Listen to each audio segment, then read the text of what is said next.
Ba't basang-basa ang bata? Kanina kasi, nagkulong siya dito sa banyo. Nakapag-usap na po kami at nag-promise siya sa akin na magiging good girl na siya. Bakit po na sa inyo yan? Nakita po ba kayo ni Nanay? Oo, Maya. Pinabibigay niya sa'yo. Masaya ka na ba? Kasi hawak mo na yan. Opo, pero gusto ko po makausap si Nanay.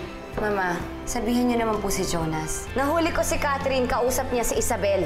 Tita, pasensya na ho kayo, Pero para sa akin, hindi natin pwede basta nalang putulin yung relasyon nilang dalawa. Baka nga mamaya, si Isabel pa yung maging daan para mapalapit sa atin si Maya. Mas makakalimutan ni Catherine si Isabel kung wala na silang ugnayan. Layo po ba yung pinagtatrabahuan ni Nanay? Hindi niyo na po ba ako mahal? Siyempre, kaya hindi siya nakakadalaw dito kasi busy siya sa pagtatrabaho niya. Eh di tayo na lang po ang pumunta sa kanya. Sorry nga pala kanina. Di ko naman sinasadya na madiin ka kay Mama eh. I have an idea. Sumama ka kaya sa amin sa Boracay? Sorry, Scarlett. Kailangan ako ni Tita Matilda dito. Ang mabuti pa, asikasuhin mo na lang na maigi si Catherine. Balang araw, bibigay ka rin sa akin. O, pag-iingatan mong apo ko, ha? Opo, Mama. At sisiguraduhin ko po na mag-e-enjoy si Catherine sa bakasyon namin dalawa. At gagawin ko din ang lahat para mapaamo ko siya sa atin. Tama. Tama yan. Ma'am, si Catherine ayaw daw po sumama sa Boracay. Ha? Catherine, mag-enjoy ka dun, ha? Kung hindi lang ako kailangan dito sa negosyo, sasamahan kita sa Boracay. Basta, mag-enjoy ka, tapos balitaan mo ako, ha? Dito lang po ako. Mabilis lang naman yun. Sumama ka na. Basta, pagbalik mo, may surprise ako sa'yo. Surprise? Ano po yung surprise? Basta.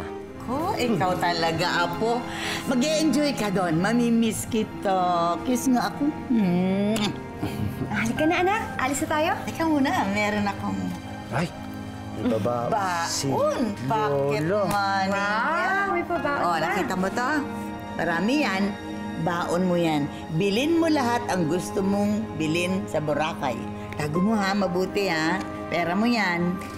Thank you po, Lola. Okay. Ah, sige na. Makiss ka na. Halika na. Mama, Bye. Oh, Una na po ingat kami. kayo. Ingat.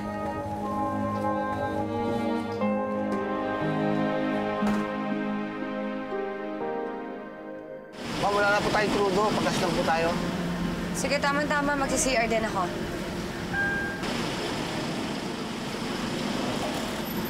Anak, babalik ako dito ha. Magsi-CR lang ako. Full tag mo. Yes, sir.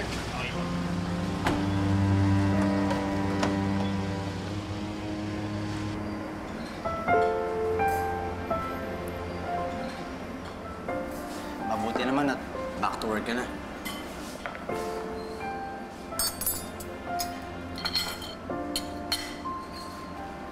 Oo, mabuti na rin to. Para mabisi. Kesa naman naiinip ako sa paghihintay sa pag-aapela namin. Kaso ang hirap, Jonas, kasi lagi kong naiisip talaga si Maya. Isabel, huwag mo naman pahirapan yung loob mo. Kung para sa'yo yung anak mo, mangyayari at mangyayari yun. Sa ngayon, huwag ka naman namang problema. Pero Jonas, ang hirap talaga. Kaya nga nandito ako, di ba? Para damayan ka.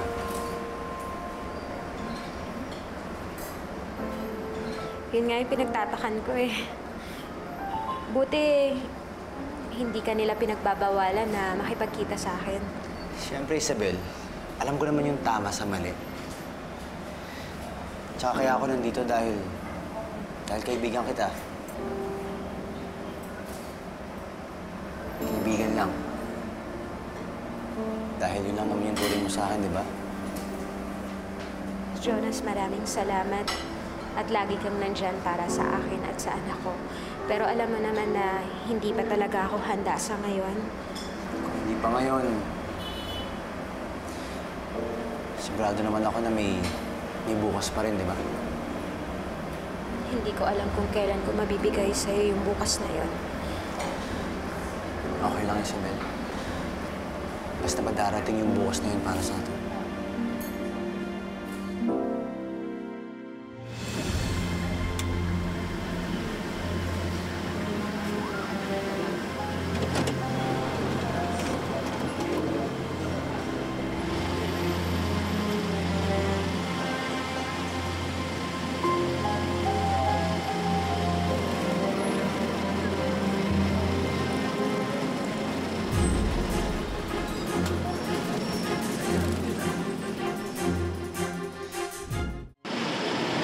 Ay, ma'am, 1.5 daw po.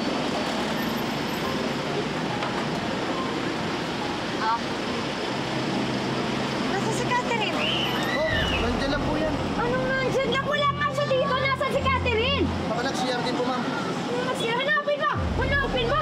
Opo, opo. Catherine!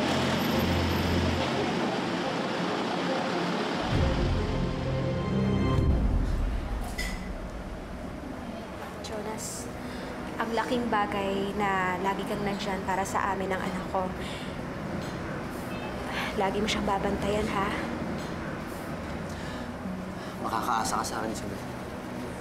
Nga pala, kamusta na siya? Ma'am, sorry po. Hindi ko po nakita si Catherine. Wala ako talagang kwenta. Sige, paandarin mo. Susuyurin natin yung daan. Kailangan makita na si Catherine. Nandiyan na po. Okay naman siya ngayon. Papunta siya na airport. Ha, airport? Bakit? Oo. Relax. Nag-aalala ka na naman. Papasyal lang siya ni Scarlett sa Boracay para matuwa-tuwa naman yung bata.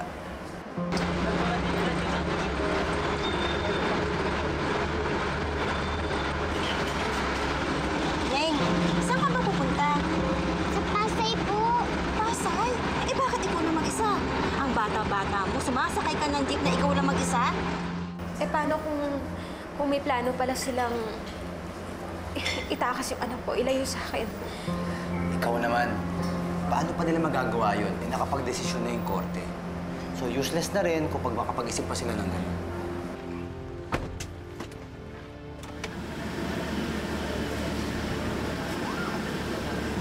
Ay, batang yun. Yun nga yung kinakatakot ko eh.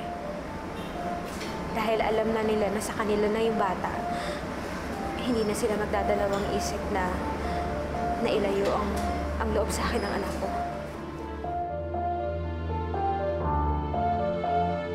Nandun nga po ang nanay ko sa Pasay. Tapos Joseph, may pamasahe ka ba? Opo. Ito po. Ang dami mong pera, ma. Ma, bayad ko ng bata. Mag-iingat ka. Ha? Ano ba naman, Scarlett? Kailangan mahanap ang apo ko. O sige, tatawagan kita, ha? Sasabihan ko rin si Jonas. O sige, bye-bye. Tawagan mo si Jonas. Jonas, parang kayo na rin ni Isabel, no? Huwag na muna natin pangunahan. Talaga namang hindi niya pa ako sinasagot eh. Pero papunta na rin yun doon. Basta wag lang magkakaroon ng kaaberya.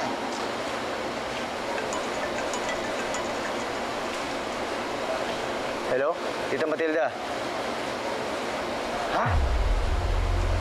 Sige, susunduin ko kayo. Ano nangyari? May problema ba? Si Catherine daw. Nawawala. Wala na naman. Sigurado ako, Mama. Si Isabel ang may kagagawa nito. Sino ba may record sa pagnanakaw kay Catherine? Di ba siya lang? Hindi tayo talaga tinitigilan ni Isabel. Kakalat ka rin na naman niya si Catherine sa mga problema niya. Maawa naman siya sa apo ko. Ginagawa niya tayong tanga. Sige na po, Mama. Magkita na lang tayo dun sa pinapasukan ni Isabel. At sigurado ako na dun niya tinatago si Catherine. Bye po. O, sige.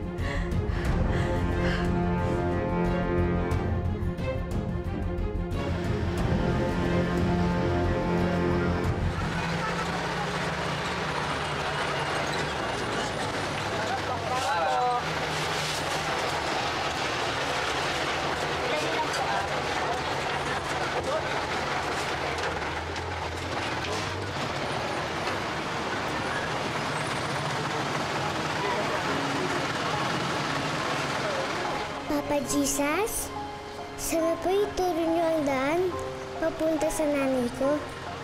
Gustong-gusto ko na po siya makasama.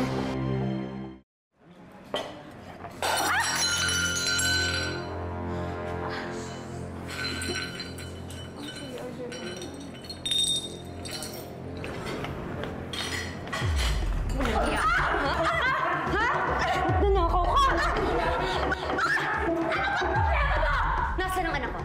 Ilabas mo si Catherine! Anong kalokohan to, Scarlett? Nagmamaang-maangan ka pa? ba? Hindi ako aalis dito hanggat hindi mo nilalabas ang anak ko! Nasaan si Catherine? Wala si Maya.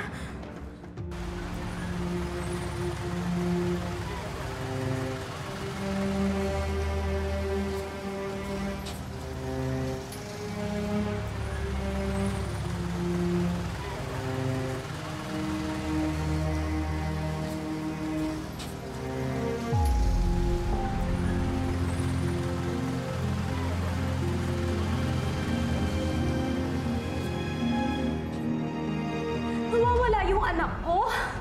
Kapal naman ang mukha mo magtanong. Sinungaling ka talaga? Napakahayop to po! Sayop! Napakahayop mo yung anak ko!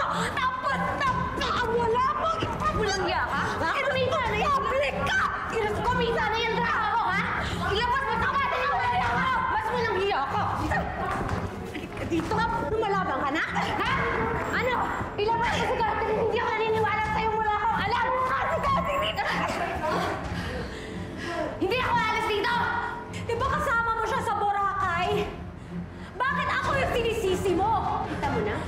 Paano mo nalaman na pupunta kami ng Boracay? Eh di lumabas din dyan sa bibig mo na pinasusundan mo kami! Ilabas mo si Catherine! Ilabas mo si Catherine! Sinungaling ka! Ilabas na! Scarlett! Tama na yan! Scarlett, tama na! Tama na yan! Tama na! Di ba ako tama sa'yo? Walang kasalanan si Isabel!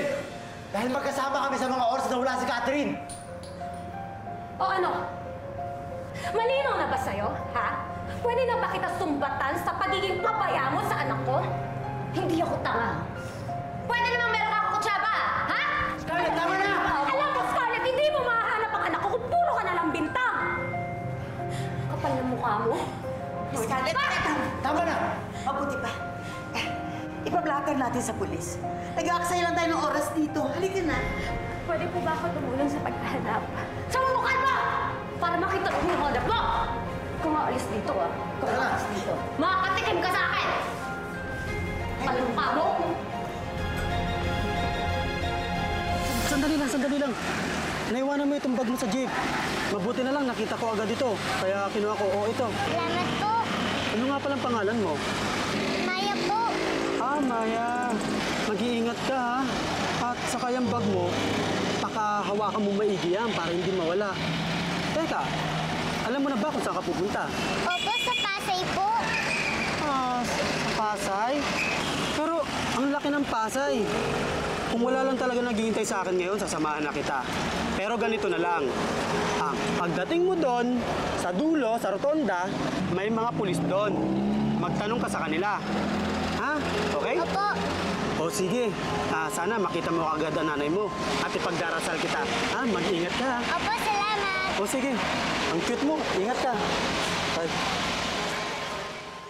Isabel, ano na naman ba ito? Ma'am, pasensya na po kayo kung pati yung restaurant nyo nadadamay sa gulo. Okay lang yun, Isabel. Hindi mo naman kasalanan kung sagutin ka ng babae na yun, eh. Ma'am, kasi po yung anak ko po, nawawala po siya. Kailangan ko po siyang hanapin. Pasensya na po kayo kung nadadamay po pati trabaho ko. Isabel, wala ka namang choice. Siyempre, nanay ka. Dapat mo lang hanapin ang anak mo. Pero hintayin mo muna si attorney. Alam na niya yung mga nangyari. Dadaanan ka daw niya dito. Maraming salamat po. Hindi ako pinanganak kahapon para mapaniwalang walang kasalanan si Isabel sa nangyari. At ayaw ko ba sa isang tao dyan, bakit kinapihan pa yung isa? Pinahiya pa ako. Scarlett, hindi ko naman intensyon na gawin yun. Kaya nagsabi lang ako ng totoo kanina. Yun na nga yung pinagtataka ko eh. Bakit ka bumibisita doon na hindi mo sinasabi sa amin? Uy, si Maya! Si Catherine yun! Si Catherine! Asan? Kasi doon nga! Catherine! Ayun! Ayun! Catherine! Catherine! Sige, pumunta. Asan Diaz? Ayun, oh! Catherine! Maya! Nanay! Maya! Maya! Maya! Ano po yan? Saan ba nagpupunta? Kanina pa kita inaanak. Sorry, akala ko yung pamakin ko eh. Pasensya na, oh. Pasensya na ako kaya.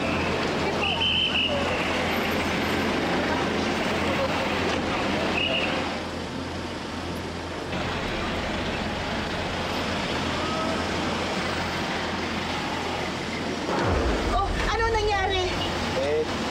Tita, negative ho eh. Hindi ko si Catherine yung bata. Oh, gosh! Hindi siya. Eh baka naman nandito lang si Catherine. Hanapin pa natin. Sige, tara tita. Ayun na, hanap. Basta na kaya ang apo ko? Catherine, nasaan pa na? Attorney, pasensya na po kayo kasi hindi po ako magtatagal ngayon kasi nagpaalam lang po ako sa supervisor ko na aalis lang po ako sandali. I understand. Ang gusto kong lang malaman kung ano ang balak mo. Hanapin ko po si Maya. Hindi mo pwedeng gawin yan. Lumabas na ang TRO, hindi mo pwedeng lapitan si Maya. Pero hindi po ba nila pwedeng ikonsidera kasi iba po yung sitwasyon ngayon. Kailangan ko pong hanapin ang anak ko bago may mangyaring masama. Kailangan ko po siyang mahanap. That is not how the law looks at it. You will be cited for contempt. Makukulong ka. Sigurado ka ba na walang kinalaman si Isabel dito? Tita, sigurado po ako. Matanong nga kita. Di ba ang sabi ko, ayoko nang may kaugnayan si Isabel kay Catherine. Bakit mo pinuntahan si Isabel? Noon ko pa ako gustong sabihin sa inyo, tita. Kaso nahihiya lang ako. Kasi alam ko, galit pa rin kayo si nanay ko eh. Anong ibig mo sabihin? Nung bata pa ho ako, parang ako rin si Catherine. Sobrang namimiss ko rin yung nanay ko nung iniwan niya ako sa'yo. Kaya naiintindihan ko si Catherine. Kaya ka ba malapit kay Catherine? At yun din ho yung dahilan kung bakit ako umahanga kay Isabel. Kabalik na rin siya ng nanay ko. Nabas na lang ako iniwan sa poder niyo at hindi na lang ako binalikan. Nagsisisi ka ba na ako ang kumupkup sa'yo? Hindi ba ako naging mabuting ina? Tita, utang na loob ko sa inyo ang buhay ko. Naging mabait kayo sa akin kahit hindi niyo ako tunay na anak. Parang si Isabel, kahit hindi niya tunay na anak si Catherine, ginawa niya ang lahat para mahalin ang apo niya. Hanapin ko po si Maya. Tess, sandali. Hindi kaya hinanap ka ng anak mo kaya naglayas? Diyos ko. Opo, naalala ko po na nabanggit ko sa kanya na nagtatrabaho ako sa Pasay. Eh baka natandaan niya po yun, tapos hinahanap niya ako dito sa Pasay.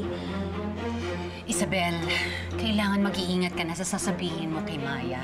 Gulong-gulo ang isipan ng bata, lalo na nasa bagong sitwasyon siya. Ako, kailangan ko po hanapin talaga si Maya bago may mangyari pang sa kanya ng masama o kahit ano man po.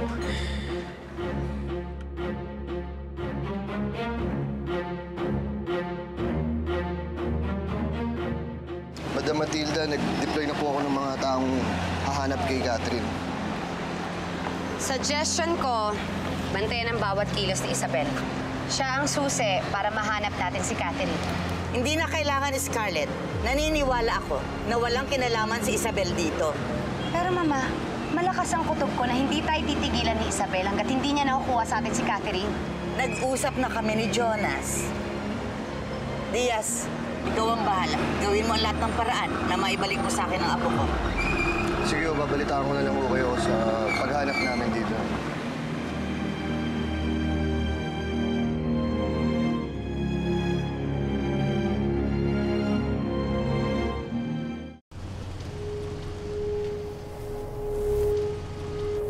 Huwag kang mag-alala. Tinawagan ko na yung Chief of Police ng Pasay.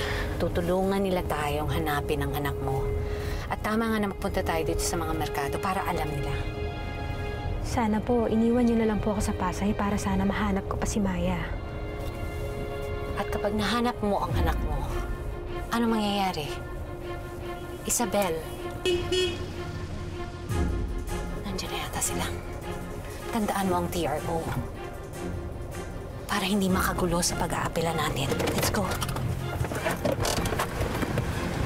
Scarlett! Scarlett, dito ka lang! Scarlett! Ang kapal din ang mukha mo, no? Para pumunta ka pa dito? Ako ang nagdesisyon na magpunta dito. Para ano? Para linisin ang mabahong pangalan ng babaeng to? Hindi na kami maniniwala sa kanya, kaya pwede na kayong umalis. Scarlett, may mahalaga akong sasabihin sa'yo. Ano Ano na naman katarantaduhan yung na-imbento mong salita? Sasabihin mo sa amin, ha? Alam namin kung nasaan si Maya. Totoo yan. Sa palagay namin, nagpunta ang bata sa Pasay para hanapin ang nanay niya. Salamat sa impormasyon. Jonas, tawagan mo na si Diaz. Opo, tita. Yun lang ba yung pakay niyo? Malis na kayo. Let's go. Pero teka sandali. Wag mo nga hanapin si Catherine. Attorney, siguro naman alam ng kliyente mo ang tungkol sa TRO. Siguro naman napaliwanag mo sa kanya ang ibig sabihin ng TRO. Don't panic, Scarlett. I know my job well. And Isabel knows her limitations probably more than you do. Let's go, Isabel.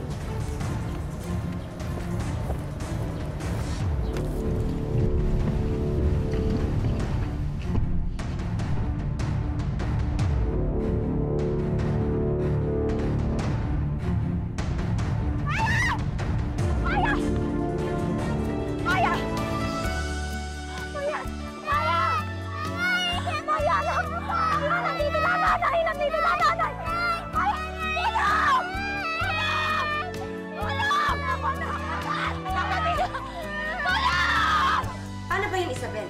Nilabag mo yung restraining order mo? O ihanda mo na yung sarili mo na mabulok sa kulungan? Oo, handa akong makulong. Basta payagan mo lang akong lumapit kay Maya. Isabel, gusto kong gumawa ng paraan para makatulong sa'yo, para makasama mo yung anak mo.